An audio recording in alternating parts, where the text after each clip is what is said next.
I've been going good, y'all. It's day 19 of my 31 uploads in 31 days, and I haven't missed a beat. So today I'm going to show y'all how I made these mini Christmas gift bags using the Cricut Venture and 11 by 17 glossy cardstock paper. So let's get into today's tutorial. In Design Space, and the first thing we're going to do is get our file. We're going to go to Images, and at the top we're going to type in lunch bag. I already have it here. You're going to scroll down a little, and today we're using this one. You're going to hit the plus sign, and we get it onto our mat. Now I'm changing the height on this to 9 inches, and this makes this about 13 inches in width. Excuse me. Then we're going to get our image that we're going to put on here. I chose this one in Creative Fabrica. I'm going to link it for you. If you haven't used Creative Fabrica, you should definitely check it out. It is a monthly membership of $4, and you can get fonts, images, 3D crafts, so many things on here, and you just download as much as you want every month.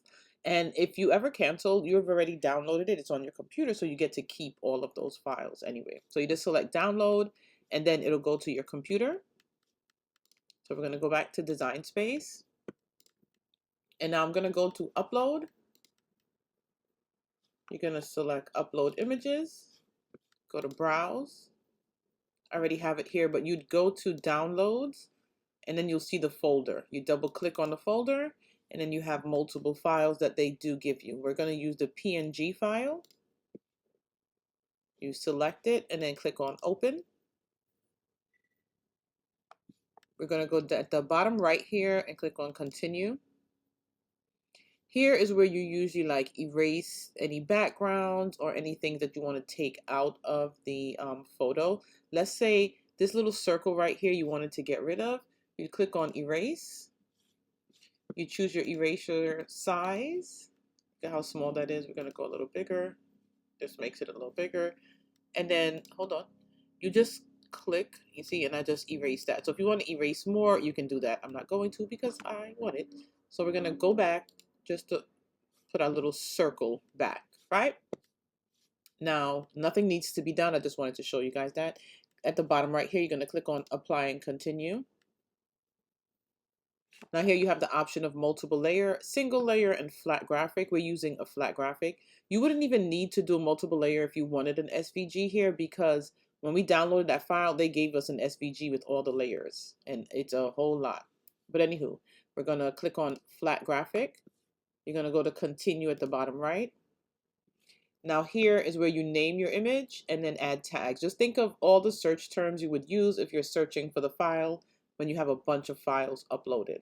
Christmas, cookie, gingerbread. You could just save them all here if you want to.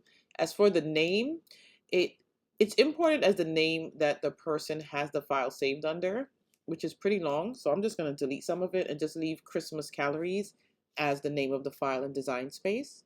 You're going to click on Upload at the bottom right. And then it comes in onto our canvas. It is a pretty large file, so it takes a few seconds to come in. As you can see, look at that. The height is 32 inches. So let's change that height to 8 inches.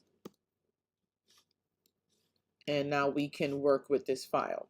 So the first thing you want to know right here, within this square area right here, that's going to be our front, and this is going to be the back. And it doesn't even matter, one or the other, front and back. So we're going to size this, just lay it here, and just bring it in so that it fits within that square. A little bit more. And I want it like centered. So that's where it would be. I want to have a design on the front and the back, so I'm just going to make a duplicate. There's two ways to duplicate an image in Design Space. You can go over to the top right and press this plus sign. I'm just going to delete it just to show you the other way. Or you can select our image, right click on your mouse, and select duplicate. So we're going to drag this over here on the other side and just line it up. Okay? Now we're going to change our color. So you see this lunchbox here. This is the name for this file. And this little arrow usually means there's more than one layer. So you're going to click the arrow. And we have our score lines. and then we have our actual bag. So first thing I want to do, I'm going to click up top where that button is, and I'm going to ungroup. This little button right here is to group and ungroup. So we're just going to ungroup, and it just separates them into their own file instead of holding them together. Now click on the color, and you're going to go over to the top left. Right here, operations. Select the little color and change it to the one you want. You can select blue, green. If you don't see the color here, you can click on advanced and find the color through here, slide it over, you know. If you have the code for the color you want to use, just type it in here. Today I'm using white. Now when we do white, the box is white, the background is white. So when we do flatten it, you're not going to see all this, but the machine will cut these pieces out, okay?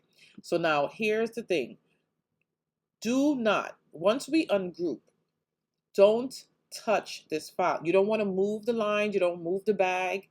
Don't touch anything. We're going to work over here alone until we put this back together, okay?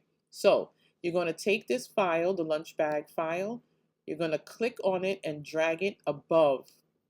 You want it above the score lines, but under your two images. Now we're going to select one of the images, hold shift, select the second one, select the lunch bag. Then we're going to come down. You could let go of shift. You're going to come down to flatten right here, and you're going to select flatten. So now basically what you did, you're telling the machine that your image is going to be printed and then you're going to be cut out all on one mat. This is all together. If not, it would have went separate to different mats. Now the next step, you're going to click on the score lines. You're going to select it and drag it above what we just did. So you see the files are there. Now that it's selected, hold shift, select this file, the second layer. You're going to come down to the bottom and select attach. And what that does, it's telling the machine, once this print and cut and you put it on the mat, score those lines, then cut our design. If you do not attach your score lines to your image or your shape or whatever, your file, it's going to go to two different mats. So one file will be the print and cut, one mat will be the print and cut, and then the other mat will just have score lines by itself. So attaching it is basically telling your Cricut machine, do all of this together on one mat. And that's it. We're done. It's attached. You can move it. Oops, hold on. I changed the size. I don't want to do that. I'm just going to go back. If you ever make a mistake, just go back. So now you can move it around and we're good, right? Make sure you're selecting your machine. This size we cannot do on the regular Cricuts. We have to use the Venture, which is larger. And then save. Always save. Always save. You don't want to send this to the mat without saving, and then when you go back, you don't have all of the steps that you just did. You have to redo. So you're going to save it. Then you're going to click on make. And now this is sending it to the machine. It's on 13 by 19. I have 11 by 17 paper, so I'm just going to switch to that size. Make sure it's the correct size. As you can see here, you can even do a print and cut 24 by 28 inches. I don't have a printer or paper that large. In the future, soon. But for now, we're doing 11 by 17, right? Then you're going to go to the bottom right and hit continue. Then we need to print it. We're going to hit send to printer. You're going to select use system dialog, hit print, and this is coming up to give you the options for your printer, the type of paper you're going to use, and also which feeder you want to send it to, because my printer has two front feeders and one back feeder for bigger and thicker material.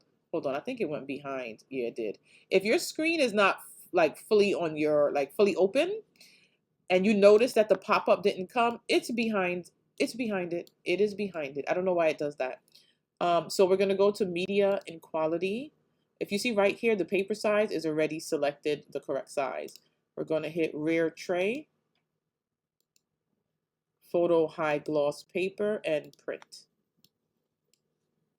Now, this is just, you can read all of these if you want, just showing you how it's coming up on the paper, how it's supposed to be, and those sensor marks, aka registration lines. This is what the machine is going to read before it starts cutting, so it knows where to score and cut. So you're going to click done. Then the type of paper, I always use craft board or poster board. So I'm going to select craft board. And now that's all done, we have our printed image. You're going to line it up to the bottom left of your mat. Use a brayer to smooth it out if your mat is not really sticky. And I'm just setting up the Venture. That's the back stabilization, like support for the mat, because the mat is so big.